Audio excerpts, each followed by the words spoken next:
Police ने जब उससे सख्ती से पूछताछ की तो उसने पत्नी की गला दबाकर हत्या करने की बात कबूल कर ली।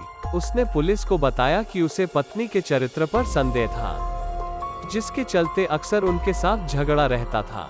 उसकी पत्नी के अन्य पुरुषों के साथ संबंध थे, जिस वजह से वो हमेशा परेशान रहता था।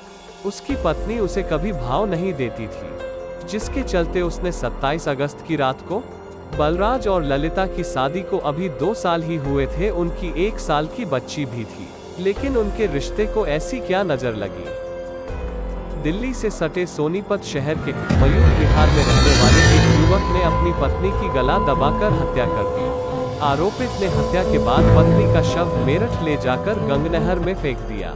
उसकी शादी 2 साल पहले हुई थी। वह पत्नी के चरित्र पर शक करता था। इससे घर में अक्सर लड़ाई झगड़ा रहता था।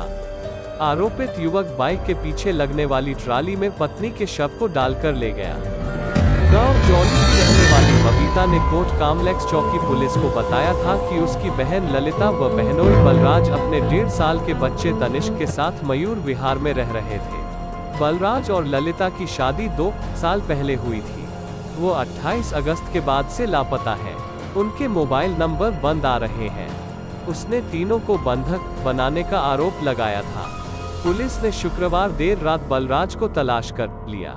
पुलिस ने जब उससे सख्ती से पूछताछ की तो उसने पत्नी की गला दबाकर हत्या करने की बात कबूल कर ली। उसने पुलिस को बताया कि उसे पत्नी के चरित्र पर संदेह था, जिसके चलते अक्सर उनके साथ झगड़ा रहता था।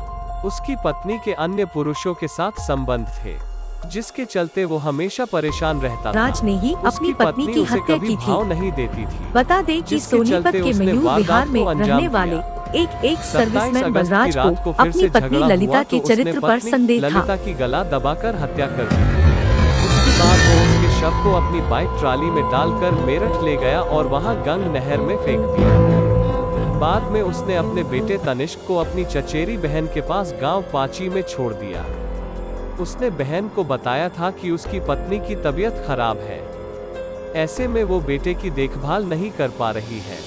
उसने अपने बेटे को उसके पास छोड़ दिया था। इसके साथ ही अपना व ललिता का मोबाइल बंद कर लिया था। पुलिस अब आरोपित को अदालत में पेश कर रिमांड पर लेगी ताकि पूरा मामला साफ हो सके। पुलिस आरोपित की निशानदेही पर गंगनहर से शव बरामद कराने की कोशिश कर रही है, लेकिन क्या गुनाह को छटकर कोई और तरीका नहीं हो सकता था? दोनों अलग भी हो सकते थे। सावधान रहें, सुरक्षित रहें, स्वस्थ रहें। जय हिंद।